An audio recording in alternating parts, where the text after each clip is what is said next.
Pihak kepolisian menetapkan pria berinisial IS sebagai tersangka kasus pembunuhan gadis penjual gorengan di Padang Pariaman. Meski sudah ditetapkan menjadi tersangka, kini IS masih buron. Penetapan tersangka ini diungkapkan oleh Kasat Reskrim Polres Padang Pariaman, Ibtu AA Regi pada Minggu 15 September 2024. Pelaku berinisial IS adalah warga Padang Pariaman. Saat ini tersangka masih dalam tahap pengejaran oleh pihak kepolisian.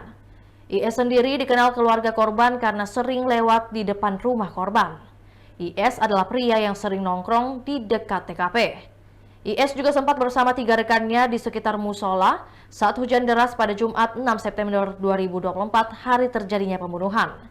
IS merupakan pemuda yang bereputasi buruk. IS dilaporkan sering mengganggu warga, bahkan sering terjadi pencurian. IS dilaporkan sudah 2 kali masuk penjara. Sampai saat ini, pengejaran terhadap IS masih terus dilakukan.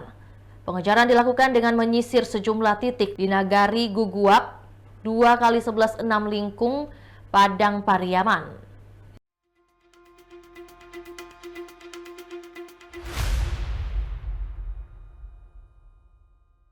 Itulah tadi berita hot news kita pada hari ini. Saksikan berita hot news lainnya hanya di kanal YouTube dan Facebook Tribun Timur. Download Tribun X sekarang, menghadirkan lokal menjadi Indonesia.